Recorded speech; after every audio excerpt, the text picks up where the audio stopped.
Welcome back to our pre-debate interviews for tonight's mock debate. Be it resolved, men are obsolete.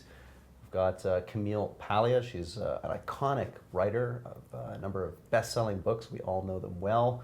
An academic, and I love this, Camille. You are a columnist with the Hollywood Reporter. Well, I'm not a columnist, but I do write for them. Yeah, yes, I run the gamut.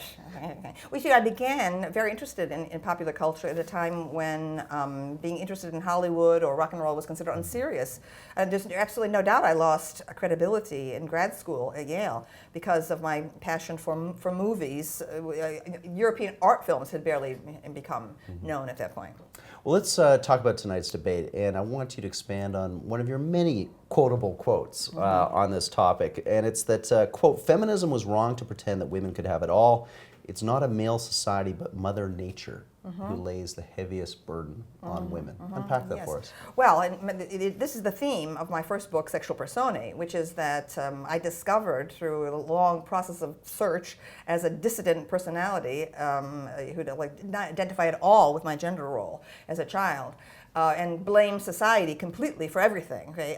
But through the course of study and research, I began to understand that it's actually Mother Nature who is at this point in history women's greatest obstacle, because women still bear the burden of pregnancy and of nursing. And so I think that women's lives are those who want to have children, their lives are categorically different than those of men who can take on fatherhood as almost a kind of a social duty. It's a social responsibility. These are social acts that a father does. But a woman who is pregnant is involved, okay, with the fetus in a way that is absolutely primal, that is instinctual. There are biological forces that take her over.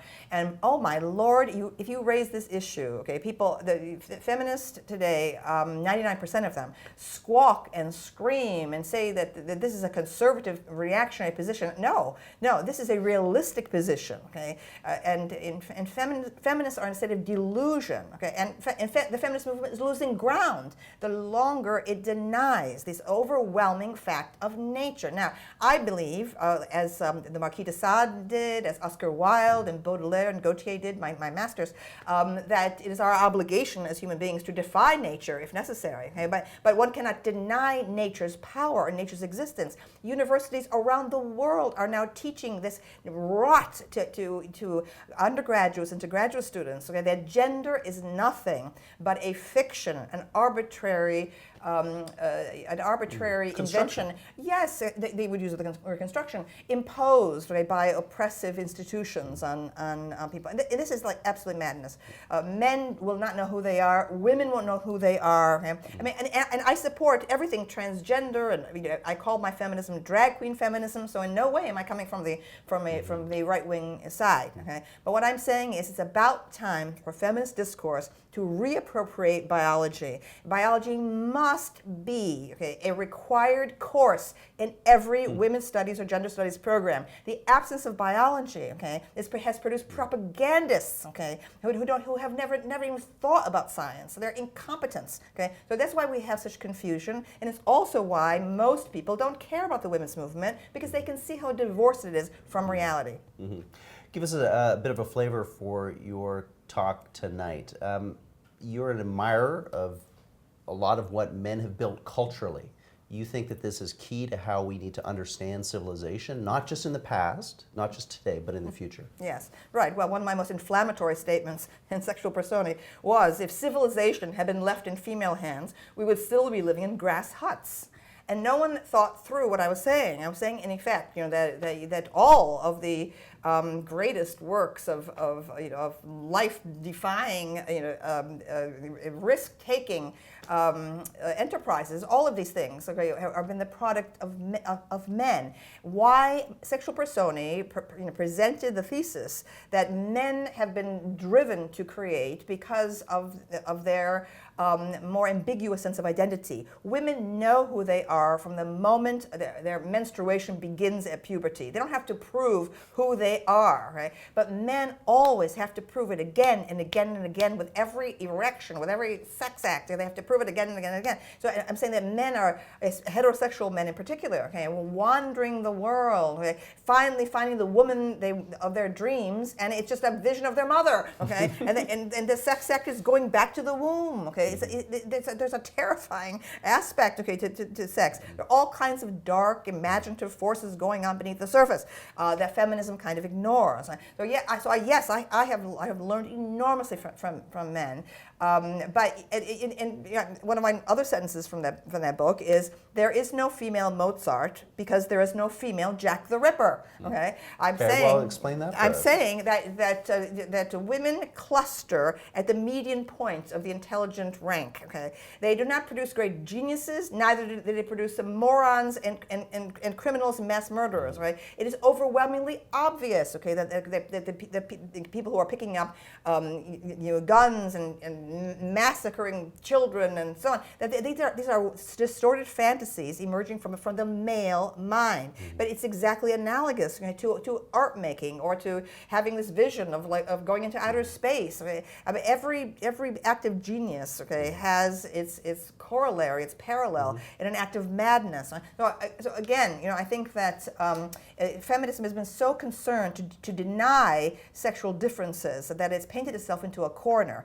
And the feminist movement is right now moribund. And again, why is it moribund? It's because ordinary people understand, okay, that these women have nothing to say to their own passions, their own concerns, their own desires. All right? And so it's time to bring feminism back to the real world, re-examine biology again, and be fair to men. Okay, enough of this. Okay, the negativity toward men, whether it. But let's talk about that negativity a bit. I mean, male performance outside of the bedroom, but in the workplace, in our school system. I mean, something seems to be happening. Would you agree that maleness today ain't what it used to? Ain't what it used to be? That there's maybe a confusion amongst men as to what their role in society is, that the popular culture has created. Well, I think educated men are definitely in a quandary. They want to be polite to women. They want to be courteous to women. I think that they are careful not to tell women exactly what the contents of their own sexual imaginations are, what they are, and so on. But I think I am always listening to sports radio. Okay, in the United States, there are a lot of sports radio stations, and there I hear the voices of real men. Okay, I hear the voices of working class men, of truckers, of guys from construction projects, and so on and so forth. So I think that a lot of the lament, okay, about the condition of men is coming from white upper middle class women. Okay, about white upper middle class men. Okay, and it's about time that I think that feminist theorists start to become aware of despite their putative leftism. They must start to be aware of their own class biases. Interesting. Let me end by asking you a question I've asked some of the other presenters tonight. Is there a man icon, it could be fictional or real, a director or writer, who you think really gets women right in their portrayal? Is there somebody out there that has their finger on the pulse of what? Well, I mean, my favorite directors is, of course, Alfred Hitchcock. I wrote a book on the birds for the British Film Institute, and he has been notoriously pilloried as a misogynist, okay, by feminists. Okay? Whereas I think he's got it right. Okay, from my perspective, as a marginalized and always complaining lesbian. Okay, I'm always complaining. Right? I really think that Hitchcock had an eye, okay, for beautiful women, sexy women's relationship, okay, to their bodies, to costume, okay, to self-presentation, okay. There was the kind of glamorous sexual woman that feminism has never taken seriously, has always attacked as being merely a pawn of male fantasy, okay. And that's not what I say at all. Okay? I am extremely interested in very beautiful, glamorous And women. what, you see power there? And so, yeah, so I'm a great fan in the United States of the Bravo series, okay, Real Housewives, which is, the executive producer is a gay man, okay, who Andy Cohen, who grew up watching Susan Lucci on All My Children. He's a great fan of soap opera, and soap opera was part of the lineage, okay, coming from Hollywood. The women's pictures, Lana Turner, the suffering, glamorous women, et cetera, et cetera. And I have said that the Real Housewives series, a reality show, is an anthropological study, okay, of the actual way beautiful, sexy women interrelate with each other. It's absolutely a universal. Feminism cannot take it in. Gloria Steinem says she wanted to pick it, okay, the Real Housewives of New Jersey show. That shows you the gap between her and me, okay, because I watch these shows, I can watch them 4 or 5 times, okay, the same episode, and so on, right?